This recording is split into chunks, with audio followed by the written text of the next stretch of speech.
Akademiks, and check it out. Now, the unbeaten streak of 6ix9ine is in jeopardy because recently he was just robbed, kidnapped, almost duct taped. He was forced to give up all his jewelry. He had to jump out of a moving car. He basically had to hit the dash like he was TK. And shit, I know he did a skit on Instagram saying he was fast as fuck, but clearly he's really fast in real life because he got away from niggas who had him at gunpoint. Now, glad that he's alive and everything, okay? Gave up about $1 million worth of jewelry, but when the news broke, you know what I mean? Like, he trolls a lot on Instagram, so a lot of people was left wondering, is this really true? Now, again, even knowing that he trolls a lot, knowing the possibility it could be true, I treated it very seriously, obviously trying to contact him, make sure he's straight, of course reported it, and even when I talked to him off the record, he was like, yo, Ak, this shit is real, okay? Now, who knows? You never know, whatever, because he did have a video that came out, and people are saying, what a coincidence, what a timing. Why would you now get all of this when your video's coming out? But I did stop to think to say,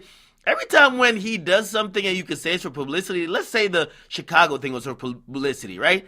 He was the one taking a quote-unquote W. In this situation, it's hard to spin the shit into any type of W. Seems like an L. Now, the only W he would get is that he's still alive, but they took your chain, they robbed you, they beat you up, they kidnapped you, nigga, they basically did everything you claim niggas will never be able to do to you, okay? And by the way, you had to admit it because you went to the hospital and the police were called. Now, police are saying, hey, they're actually believing that this is not a hoax, it's not a publicity stunt, and they're treating it very serious. You know why?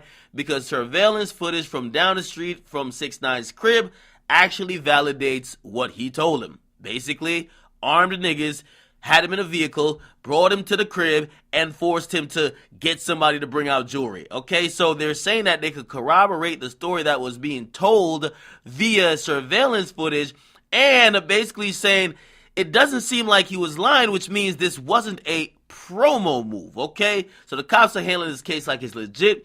Again, we spoke to 6ix9ine on my last video. You guys could watch that. He said it was an inside job.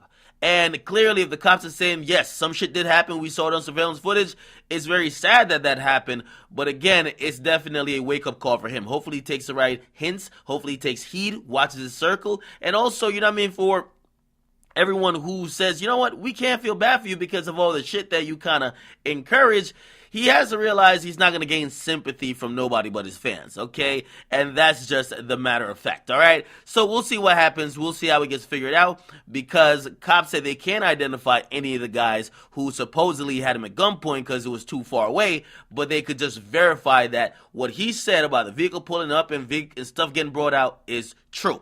I'll get to the bottom of it, or the cops will get to the bottom of it, okay? Can the cop marks? Make sure you guys like them, subscribe to Akademiks. I'm up.